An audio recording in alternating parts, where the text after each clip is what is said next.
It was a Saturday morning when they showed up. I hadn't even finished my second cup of tea when the knock came. Loud, impatient, familiar. I didn't have to look through the peephole to know who it was. I opened the door and there they were. My mother in a trench coat like she was about to host a press conference. My father next to her, arms crossed and jaw locked tight. They didn't ask to come in. They just walked past me like they still owned the air I breathed. "I told you," I said quietly. "This isn't a good time." My mother made a sound. Half scoff, half laugh. "It's never a good time with you. You've become so difficult since all this money came into your life. It's changing you." I wanted to say it hadn't changed me at all, just made it easier to see clearly. But I kept that to myself and followed them into the living room. They didn't sit. My dad stayed standing like a soldier, my mother pacing like a politician rehearsing her pitch. "We're here because we want this done respectfully," she said. "Before it gets ugly." "What gets ugly?" I asked. She glanced at my father, who nodded slowly, like some unspoken agreement had already been made. "We'll keep it simple," he said. 75%, I blinked. "Excuse me?" He stepped forward. "Of the estate. You sign over 75%. Transfer the assets into our management. We'll take care of it. We'll make sure everything is handled properly." "Properly," I repeated. "Meaning, under your control." "Don't think of it like that," my mother said quickly. "Think of it as keeping things within the family. You'll still have everything you need. We're just restoring balance, fixing what should have been shared equally to begin with." I stared at her, at this woman who used to make comments about how I took up too much space at the dinner table, who used to lovingly hand me bags of her used but still good clothes every Christmas while buying brand new wardrobes for my sister. "And you'll take legal action if I don't?" I asked. My father's jaw tightened. "We will. We've already spoken to someone." They were bluffing. I could see it in the way my mother's eyes flicked toward the hall window, where my tea mug sat on the sill, still steaming. She didn't want a legal battle. She wanted guilt. She wanted emotional leverage, and when I didn't answer immediately, when I held their eyes and said absolutely nothing, my mother cracked. "You wouldn't have anything if not for us," she shouted, voice sharp and raw. "We brought you into this world. Do you think your saint of a grandmother would have even known you if I hadn't shoved you into her arms as a crying baby? You think she loved you more than she should have, but she didn't. We made you. You owe us!" A door creaked open across the way. My neighbor, Mrs. Patel, stepped out onto her porch, blinking like she hadn't meant to overhear. I met her eyes briefly, then looked away. My parents didn't even notice. They kept ranting, their voices climbing louder with each passing accusation, demanding, shaming, spinning a fantasy where they were owed something for simply being alive at the same time as my inheritance. I listened in silence. I didn't need to scream. I didn't need to beg. I didn't even ask them to leave. I just let them talk themselves into a corner, watched them burn through every ounce of authority they thought they still had. Then, once my tea had cooled just enough not to scald my tongue, I walked over, took a long sip, and said, "Nothing. I didn't argue." I quietly finished my tea and called my lawyer. I always knew I was the extra one, the tag-along, the unexpected third wheel in a family of 4. No one ever said it outright, but everything in the house screamed it. My older brother was the golden child, smart, athletic, loud. My little sister was the baby, cute, bubbly, decorated in pink every birthday. Me, I was just there. I don't remember a single birthday where I got a cake with my name spelled right. One year, I didn't get a cake at all. My mom said she was too tired, and maybe I should be grateful for the frozen pie in the freezer. I smiled, said, "It's okay." It became a pattern. At school, I was quiet, sometimes too quiet. I didn't want to take up more space than I was already accused of occupying. I didn't like asking for help with homework. Dad always sighed like I was wasting his time. If I got a B+, my parents would raise a brow and say, "Why not an A?" But when my brother got a C in algebra, there was pizza on the table and jokes about, well, math just isn't his thing. My sister's drawings, stick figures and glitter glue, got framed. I once spent 3 weeks on a charcoal sketch of our backyard tree. It ended up in the trash with the takeout boxes. Looking back, it wasn't the neglect that hurt the most. It was the subtle way they made me feel like my love had to be earned. That no matter how well behaved I was, how helpful, how quiet, I never tipped the scale. But my grandparents, they saw me. I can't even say it without my throat tightening. Every year on my birthday, they would drive 2 hours just to spend the afternoon with me. They never missed a single one, not even when Grandpa had the flu once. I remember him wrapped in 2 coats, shivering, holding out a small cupcake with a candle and whispering, "Make a good wish." As if my wishes mattered. My grandmother would write me letters, real ones in her cursive handwriting. She'd always start the same way, "My dearest girl," like I belonged to someone, like I was wanted by someone. She told me things about herself that no one else knew, stories about growing up poor, about love, loss, resilience. She saw the way I tiptoed around my own house and once held my hand and said, "Sweetheart, your silence speaks louder than their words ever will." I clung to their attention like it was oxygen. Sometimes I'd cry quietly after their visits, knowing I'd have to go back to being invisible again. Once I overheard my mother muttering to a neighbor, "She's such a quiet child." Strange, really. Nothing like the others. As if that lack of noise made me defective. She didn't know I'd perfected silence as survival. My grandfather would slip me envelopes with $20 bills and tell me to buy myself something that makes you feel big. I saved everyone.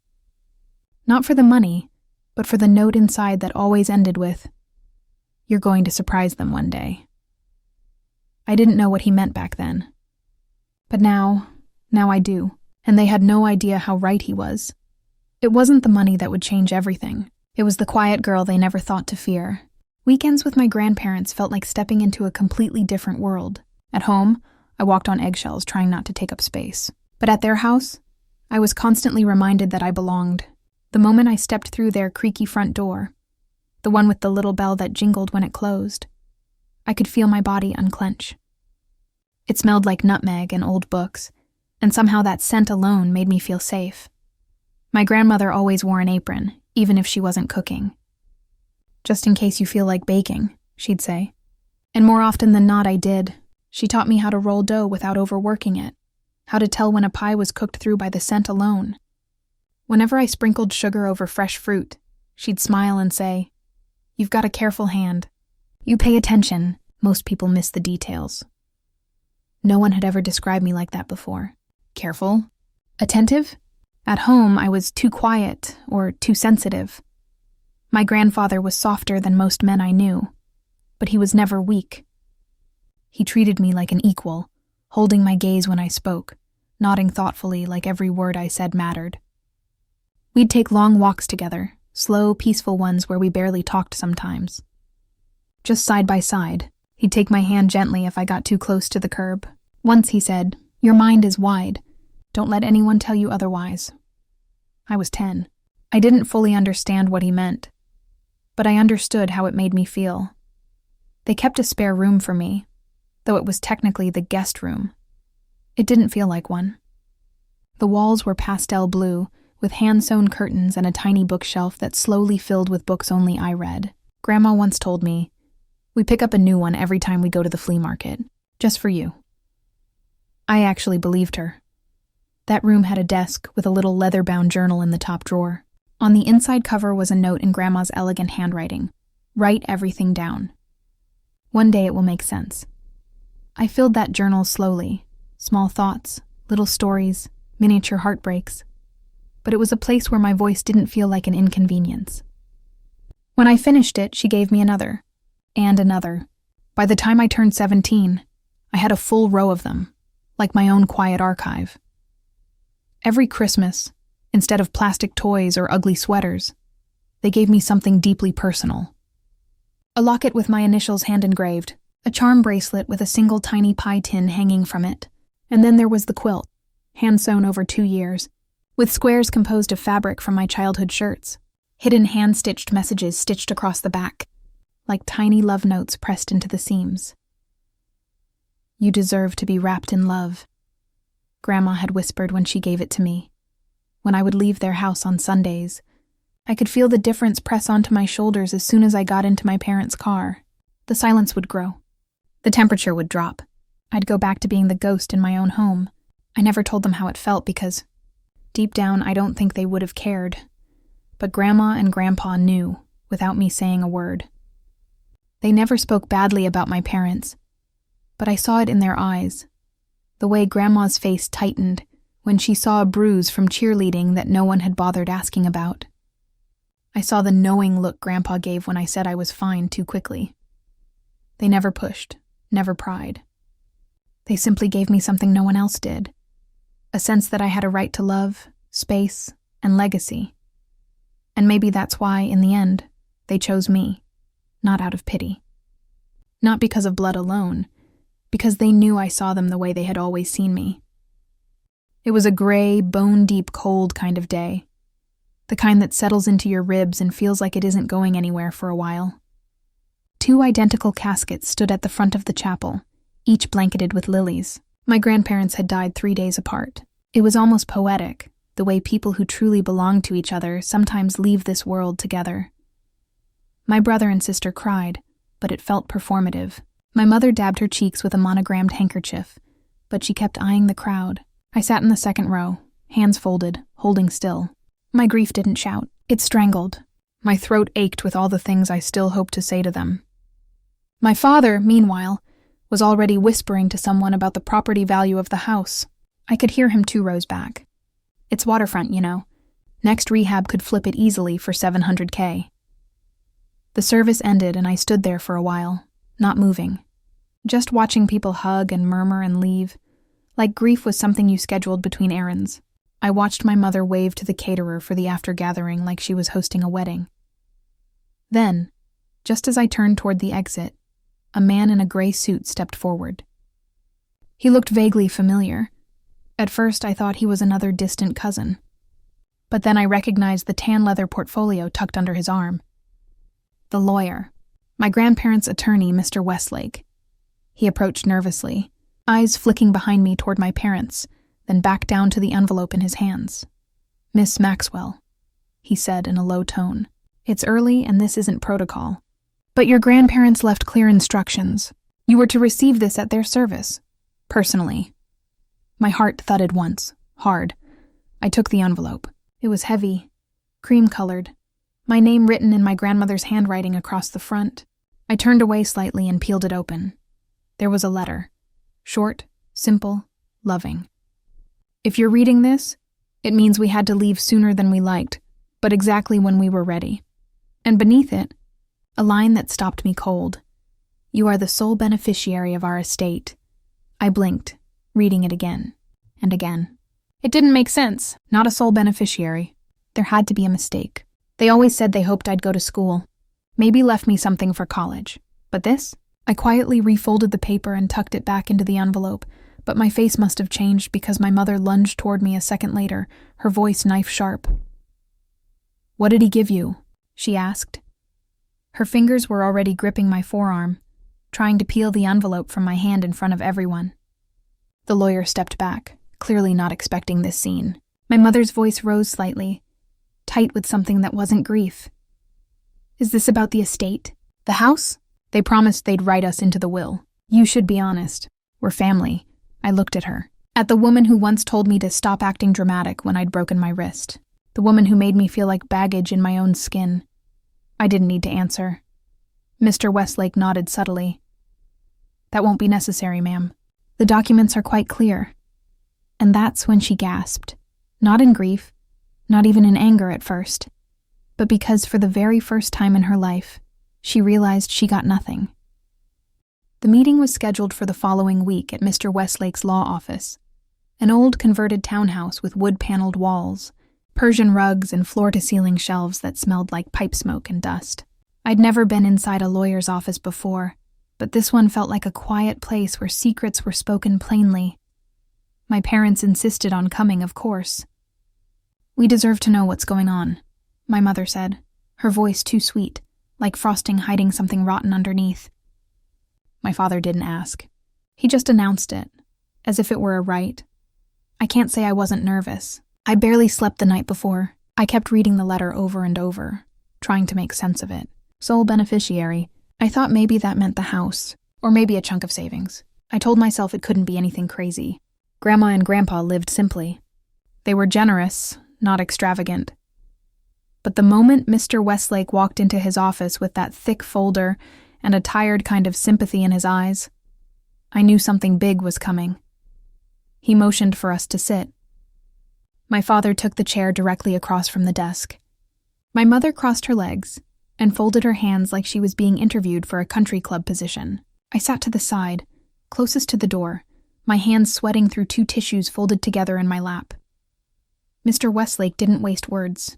He opened the folder, adjusted his glasses, and said flatly, "Your grandparents' estate in total includes their primary residence, a separate rental property, over $4 million across multiple brokerage accounts, shares in 2 private companies, a legacy trust that matured last quarter, and several vintage valuables that collectively have been appraised at approximately $2.3 million. He looked up at me, then added, "Combined value, $26,472,000. I forgot to breathe. For a solid 10 seconds, everything in me just stopped moving. My eyes darted from Mr. Westlake to the legal pad in front of him, as if maybe I'd misunderstood, as if the number meant something else. That's when my mother scoffed, cutting through the hush like a knife. "So we're splitting it 3 ways then?" she asked, already fishing through her purse. Mr. Westlake cleared his throat. "No, ma'am. The will is very specific. Every asset I just listed has been left to your daughter." He nodded toward me. "And only her." There was a silence, a dense, electrified one. My father leaned forward slowly, as if he'd misheard. "I'm sorry," he said. "That can't be right." "It is. Just to her?" he repeated.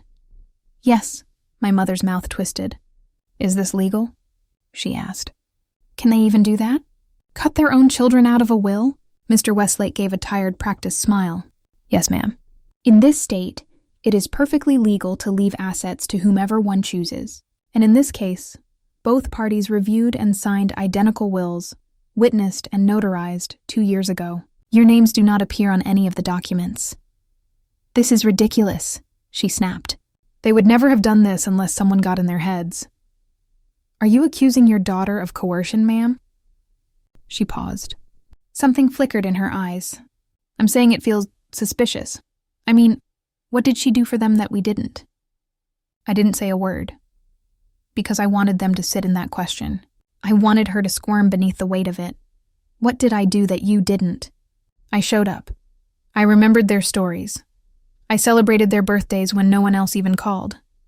I listened. I made time. I loved them without demanding anything in return. But I didn't say any of that out loud. I just sat there, tissue crumpling between my fingers, and watched as my father's face darkened. "We raised you," he said suddenly, turning toward me. "Don't forget that."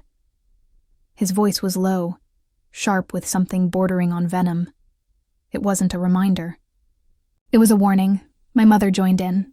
"You wouldn't even have known them if it weren't for us. We brought you into this world. Do you think that doesn't count for something?"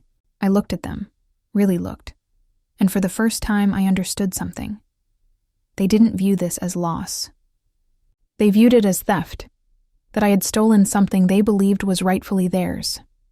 Not because they loved my grandparents, not because of grief, but because, in their eyes, I was just a placeholder for the legacy they expected to inherit. Mr. Westlake began outlining the next steps: account access, inheritance tax procedures, legal protections. My parents sat in tight, bitter silence. I wanted to feel joy, relief, pride even.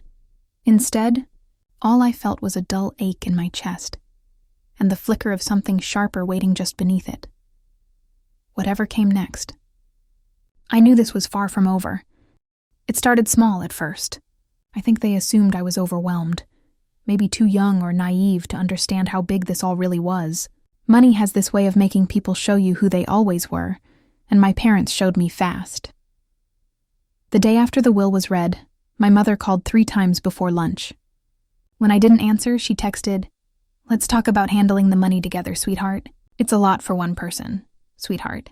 I hadn't heard her call me that since I was 12, and even then it was usually followed by some comment about how I needed to lose weight or speak up more. This time her tone was sugary and smooth, almost warm, if you didn't know what was underneath. I didn't reply. By the afternoon, my dad showed up at my apartment unannounced. He stood on the porch in his work boots and that oil-stained hoodie he always wore when he was doing business. Like I should have felt honored he took time out of his day for me. I let him in, mostly out of shock. He didn't even sit down. Just got straight to it. "You know," he started, pacing like he was giving a TED Talk. "This kind of money, it's easy to mess up if you don't have experience. You can burn through it in a year if you're not careful. But the good news? I've taken care of our family finances for decades. I can help you manage it. Keep it safe." He said our family like it still included the people who broke me down to basic silence over the years. I swallowed hard. Tried to find the right words, but everything felt heavy in my throat. "I've already got an advisor," I said, calm, firm. "I think it's best I handle things on my own." There was a pause, a twitch in his jaw, and then, a beat later, he smiled again. Too wide, too forced. "Well, that's fine," he said. "But hey, I actually wanted to ask, things have been tough lately. The business is underwater after the last quarter. All this inflation crap, you know. I was thinking you could spot me, say $250,000. Nothing crazy, just a loan. I'll pay you back." I stared at him. This same man once told me there were no funds for my college applications. Said we'd talk when things weren't so tight. And now, out of nowhere, he wanted $250,000 like it was pocket change. "I can't do that," I said quietly. He blinked. "Can't or won't?" "Can't," I repeated. "Not going to happen." He stepped back like I'd slapped him. I braced myself for the explosion, but instead he just scoffed, soft at first, then louder, like I was some idiot child playing pretend with Monopoly money. "My God," he muttered. "You have no idea the position you're in, do you?" I didn't answer. That evening, my mother invited me for dinner. I went just to see how far this would go. She'd pulled out the nice plates, the ones she never used, not even at Christmas. She ladled soup into my bowl and smiled like she hadn't ignored half my childhood. Halfway through the meal, she started in.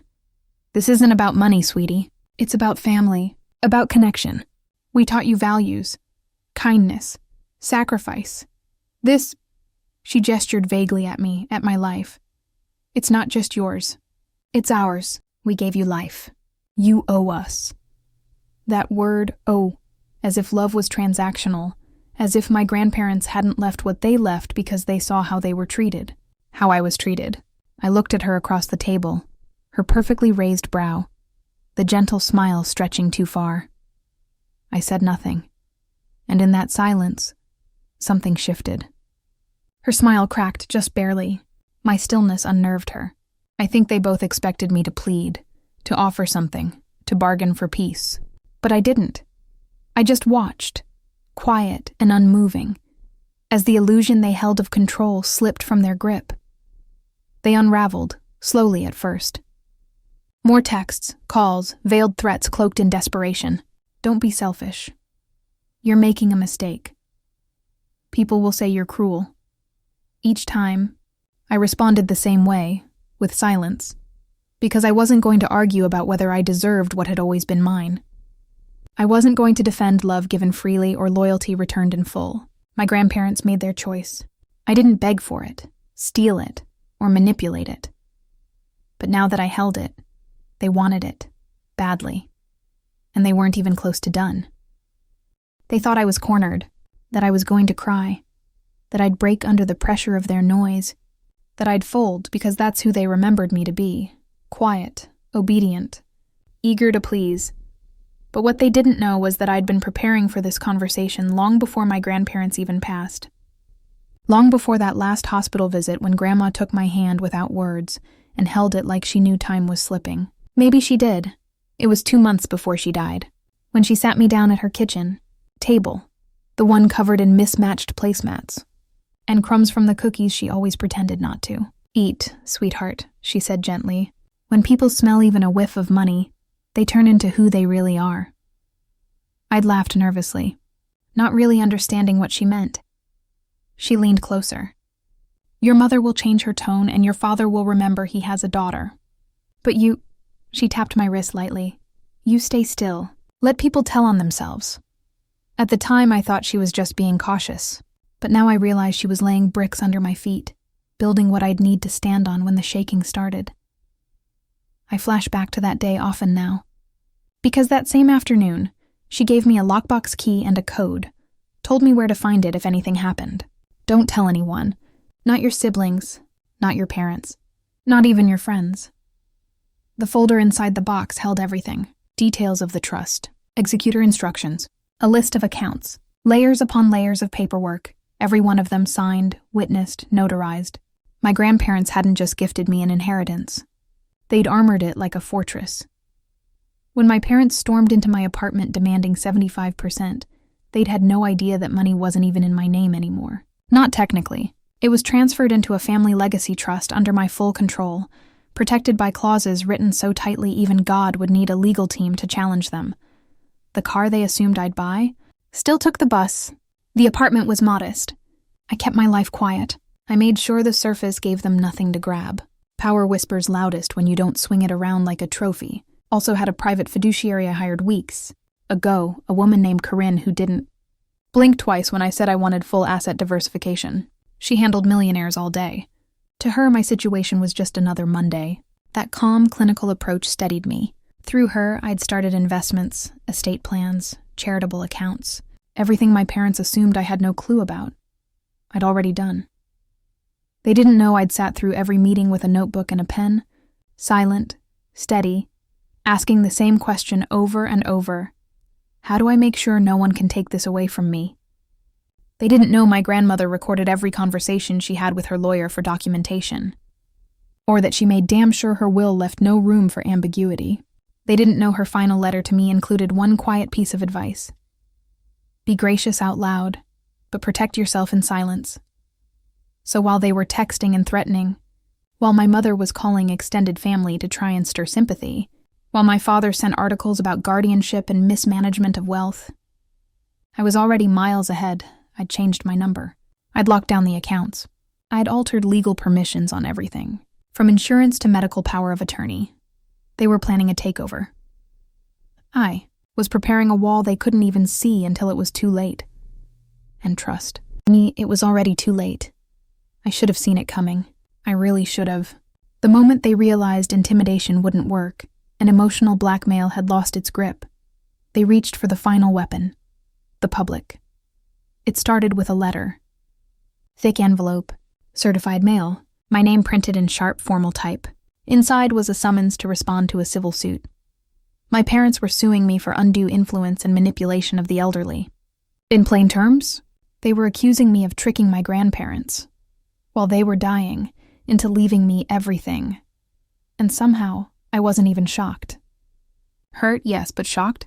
Not really. The paperwork was bloated with fabrications. Claims they hadn't spoken to their parents in years because of my emotional interference.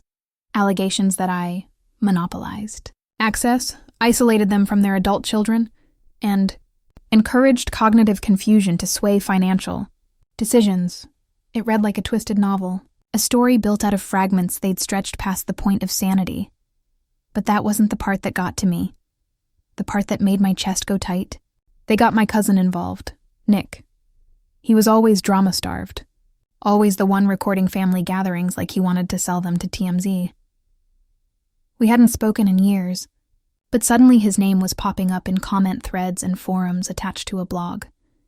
Yes, they made a blog, titled Justice for Our Parents. I wish I were kidding. Fake anecdotes. Distorted memories from when I was a child. Posts titled The Truth Behind the Money Grab and Why Greed Destroys Families. Nick had even embedded blurry, out-of-context photos of my grandparents in their hospice bed, probably ripped out of some group text. There was a post where he implied I withheld medication to gain favor. Another where he said I was always the weird one, always trying too hard to be the favorite. That one stung. Not because it was true, because it wasn't, and still, it gained traction. At work, people started acting different. Polite but distant, curious. A few coworkers sent me links. "Just a heads up," they said. "I figured you'd want to see this." Some didn't say anything at all. They just stared a second too long in the kitchen, or whispered when they thought I'd left the room. I kept my head down. I held the line, but inside, the quiet humiliation burned. These people didn't know the years I'd spent holding my grandmother's hand while she was too weak to lift a spoon. They didn't know I was the one who sat through her second stroke, reading from her favorite mystery novels when she could barely smile. They didn't see the months of grocery runs, the weekly phone calls, the late-night worry when Grandpa's memory started to fade. But now, I was just the headline. The manipulator who stole $26 million. It didn't matter that the will was airtight, or that the trust was bulletproof, or that every visitor log at the hospice proved I wasn't keeping them from anyone. The court of public opinion didn't wait for due process. It swallowed stories without fact-checking anything, and I was drowning in it. I tried to outrun it at first, ignoring the articles, muting family group chats, blocking numbers. But there was always another hit, another blog update, another call from a reporter who just wanted a statement. The worst one, though? The neighbor, Mrs. Patel, the one who had watched my parents scream on my porch, stopped me outside one morning, holding her coffee like a peace offering. She smiled tightly and said, "I hope all that noise settles soon. Some people in the neighborhood are starting to talk. It's so sad, family turning on each other like this." I thanked her, kept walking, but I felt that weight settle on my shoulders again. It wasn't just a lawsuit, it was a campaign, a smear war. They weren't trying to win in court. They were trying to make me regret ever being named in that will, but what they didn't realize, what they never seemed to understand, was that beneath all their screaming and scheming and venom, I had inherited something far more valuable than money. I'd learned patience from my grandmother. I'd learned how to let people show their worst, quietly document it, and respond with precision. And now I was ready. The courtroom smelled like disinfectant and old upholstery. Tight, sterile, indifferent. I sat at the plaintiff's table like I was the one on trial, even though it was their lawsuit. My parents flanked by their lawyer, a slick, overconfident man in a navy suit who kept throwing fake smiles like business cards. Their expressions were paper dry, rehearsed for sympathy. My mother's sunglasses perched low, only half hiding the boredom in her eyes. My father looked puffed up, energized by the room, certain of a victory he thought he deserved by birthright. I felt small at first. Just being in that setting tightened something in my chest. But then I looked down at the pen in my hand. Silver, with a little inscription. "Still waters run deep, Grandma." It had been hers, gifted to me when I turned 20. Suddenly, I remembered exactly why I was here. They'd dragged this out for 5 months. Depositions, mediations, character evaluations. And now we were in court not because their case had merit, but because their egos were too swollen to let go of the idea that someone like me could have something they weren't. Entitled to the judge, a woman in her 60s with reading glasses and a "don't waste my time" energy, called the session to order. My lawyer, a soft-spoken professional named Dana with iron beneath her voice, stood with careful precision. "We have evidence," she said, "to directly counter the plaintiff's claim of undue influence and illustrate a long-standing emotional and behavioral pattern relevant to the decedent's final wishes." The judge nodded. "Proceed." Dana gestured to a screen meticulously set up across from the bench.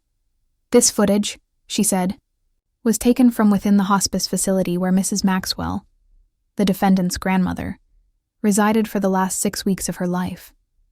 With her consent." The lights dimmed slightly as the video started. I gripped the pen tighter. The first clip showed my mother standing by Grandma's bed, arms crossed, eyes sharp. The room was dimly lit, and Grandma's voice trembled weakly as she said, "I don't want to talk about the house, Margaret." My mother laughed, bitter biting. "You don't want? Since when do you make sense? You've been talking to that granddaughter of yours again, haven't you? She's always been a little manipulator." There were gasps in the courtroom, subtle, shocked. My father shifted uneasily. Another clip played, this one with my grandmother reaching for her glass of water. My dad, off camera, muttered, "Don't strain yourself. You've made enough of a mess already. Just sign the damn amendment and we'll all be rich and gone before Christmas." The room chilled. I could actually feel it, like an invisible fog rolling across the row of silent onlookers. The final clip showed me walking into the room. My grandmother lit up the moment she saw me. She took my hand and said, "There's my girl. You're the only one who hasn't tried to take something from me." The screen went black. For a moment, no one said a word. Then the judge cleared her throat. Her voice clipped. "Is this verified?" "Yes, Your Honor," Dana replied. "All files are date-stamped, logged from the hospice facility, submitted with chain of custody verification." My mother whispered something to her lawyer, fury twisting her face into someone familiar, a version I'd known my whole life. My father's skin had gone pale, his mouth tight like he was trying to keep from vomiting his own anger. Their lawyer stood slowly, tried to spin. Something about emotional stress, privacy, how these personal family conflicts didn't prove legal manipulation. But it was flat, weak. Nobody was buying it anymore. Dana stood again, poised. "What the plaintiffs are calling undue influence," she said, "was love, stewardship, and presence. The evidence shows a pattern of neglect and entitlement on their part, and meaningful, consistent involvement on my client's part. The decedent's decision wasn't sudden. It was protective, intentional, documented. There was nothing left to say. My inheritance wasn't just a matter of paperwork now. It was stained with the truth they'd tried to erase." The judge leaned back, took a breath, and gave the verdict. "This court finds no evidence of coercion or undue influence. The will stands as executed." My parents didn't even look at me. My mother started crying, loud, theatrical sobs that echoed just a little too perfectly in the courtroom. My father mumbled something under his breath while shoving documents into his briefcase with snatched, jerky movements. I didn't move. I didn't smile. I didn't gloat, but inside, something long buried found air again, not because I won, but because they finally lost, publicly. It was never about the money, not really. It was about the years they made me feel small, erased, like I existed only in the negative space around my siblings. It was about Grandma's voice calling me her girl while theirs only ever called me a burden. Now, the world had seen what I had always known. They weren't victims. They were architects of their own downfall. As we left the courtroom, a reporter called out to me. I ignored her, but she snapped a picture anyway. I didn't flinch. Let them talk. Let them all see it as it truly was. I stepped out into the light, the air crisp and cold and clean, and walked down the stairs with my head high. For the first time in my life, I didn't feel like the quiet one in the back row. I felt seen and unshakable. The invitations had gone out months before, tasteful cardstock embossed with gold foil and tiny sprigs of lilac, my grandmother's favorite flower.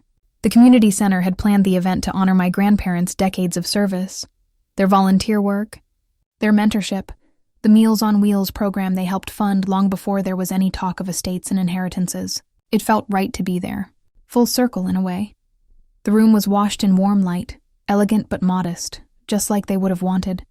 Long round tables covered in cream linens, people dressed respectfully, not showy. Laughter, shared stories, clinking of glasses. People came not because they wanted to be seen, but because they remembered the life my grandparents lived, the kindness they gave so freely. My parents came too, of course. I hadn't spoken to them in months, not since they lost in court. But I knew they'd come. They always circled opportunities like vultures waiting for meat to drop. And a public event honoring the very people they once dismissed, they couldn't resist. They arrived late, sat near the back. No one forced them there. They just knew they wouldn't be called forward. I saw them, glancing around, watching. But they didn't exist in my world anymore. The people who'd raised me never truly saw me. And now they were sitting in a room where I stood at the center, when the organizer tapped the mic and introduced me as the next speaker, the granddaughter who touched us all. With her quiet grace and fierce loyalty, I walked to the podium without hesitation. I'd practiced my speech a dozen times, but somehow, standing there under the soft light, it flowed out differently. Not stiffer, not polished, just true. My grandparents were the kind of people who showed their love in sandwiches and silence. I began, smiling through a lump in my throat. They never needed the spotlight. They just needed to know you were okay, that someone saw you, that you felt safe. I looked out and saw a few heads nod. One woman wiped a tear. This community meant everything to them, and I've spent a lot of time thinking about how to honor that, not just in words, but in action. I paused, letting the hush settle. That's why I've decided to make a donation, $1 million, in their names, to expand the senior center they loved so much. There'll be a new wing, the Maxwell Garden Room, a place where people can gather, find joy, and be reminded that they matter. The room erupted. Applause broke out in waves, genuine, grateful, stunned. I saw people on their feet. Some older men clapped with both hands above their heads. I didn't cry, surprisingly. I just smiled quietly, proud, at peace. And in the back corner, my parents sat frozen. No camera crew, no estate to claim. Just them and the damage they caused, watching their daughter honor the very people they'd tried to exploit. They didn't stand when others did. They didn't smile. My mother looked like she'd bitten into something bitter. My father's arms were crossed, his face blank. But me? I felt lighter than I had in years. Not because I'd shown them up, but because I hadn't needed to. They did that all on their own. My grandparents had always told me legacies weren't written in wills. They were written in heart. And tonight, I knew without a doubt, theirs would live on forever through mine. I stared at the letter for nearly an hour before sealing it. 3 crisp pages, handwritten, no emotion wasted, no venom added. It wasn't a goodbye, not really. It was a line, a boundary, drawn not in anger, but peace. Clean. Final. The decision had come slowly. There were nights I still heard my mother's voice in my head, weaponizing love like it was currency. We gave you life, but they never gave me safety, never offered love without condition. My victory hadn't changed them. It had only unmasked what was already there. Still, a sliver of that old ache flickered. That small bruised part of me that remembered being 7 and hoping they'd notice I'd cut my own birthday cake because no one else did. So I wrote the offer. I'm willing to pay off your mortgage. That was the opening line. No sweetness, no sentiment, just clarity. I will assume the debt on your home, but only under 2 conditions. There would be no contact after the transaction, no attempts to reach me, to revive old ties, no discussions of family, holidays, forgiveness, or inheritance. In return, you will receive nothing more. No cash, no property, no stake in the estate. This is not reconciliation. It is closure, with a sliver of dignity, should you choose it. I signed it with just my first name, not out of coldness, but detachment. They no longer felt like a part of my identity. That chapter had ended, and this was just the epilogue. I mailed the letter with tracking, knowing it reached them 3 days later. They didn't reply. No call, no email, not even a pathetic blog post. Silence, oddly enough, felt like the loudest confirmation I could have gotten. Proof they couldn't accept help unless it came with strings, unless they controlled the narrative. And I wasn't giving them that story anymore. Maybe they stewed in bitterness. Maybe they tore the letter up and cursed my name. Or maybe they just stared at the offer, stunned that it had come without desperation, without begging, without them winning anything. I wasn't giving them a handout. I was giving them a truth they never deserved to hear. I'm fine without you. And I'm finally free. The cemetery was still that morning. Overcast but calm. No wind, no bird song, just the soft crunch of leaves beneath my feet and the breath I didn't realize I was holding until I reached their stone. I came alone. No driver, no press, no drama, just me, a letter in my coat pocket, and a bouquet of lilacs, fresh, trimmed, gentle like the hands that once tucked me in with stories and soft covers. Their shared headstone was simple, just the way they'd planned it years ago. Thomas and Elaine Maxwell, beloved, remembered, together. There weren't any grand quotes. No sermons, just names etched in calm gray, like they were still holding hands through the earth. I knelt beside them and brushed a few leaves off the base, then took out the folded letter and laid it carefully beneath the flowers. I hesitated for just a moment, fingertips grazing cool stone, and then I spoke aloud, quiet but steady. "Hi, Grandma." "Hi, Grandpa." It felt strange how natural it was, like they were actually listening, like they always had been. "I just wanted to say thank you," I whispered. "Not just for the inheritance, though, God, the world's shown me how much people change because of money. But that's not what you gave me." "Not really." I paused, eyes stinging a little. "You gave me proof that I mattered, that I wasn't invisible, or an afterthought, or a mistake, that someone saw the quiet parts of me and still thought I was worthy, of love, of safety, of legacy." I sat there for a while, remembering the kitchen smells, Grandma's soft humming while she folded towels, Grandpa's quiet walks through the garden, the way they made space for me even when I didn't ask for it. Especially then. "They tried to take all of it," I said softly. "Everything you left. They tried to twist it into something ugly." I sighed. "But they failed. Because what you gave me can't be sued away or posted about online. It lives here." I gently tapped my chest. "And here," I gestured around us. "In every piece of kindness I choose. In every story I write down. In every person I help, just how you helped me." I stood slowly, brushing the dirt from my hands. The wind had picked up ever so slightly, just enough to lift the corner of the letter beneath the lilacs before it settled again. "I'll live a good life," I told them finally. "Not perfect, not loud, but one that I'm proud of. One you'd smile at. I promise." I didn't cry, not really. Just a few quiet tears as I turned to leave. Not from sadness, but from fullness. The kind that stays warm even when it aches. As I walked toward the gate, I thought about all the things I used to believe I needed from my parents. The apologies, the explanations, the love shaped like performance.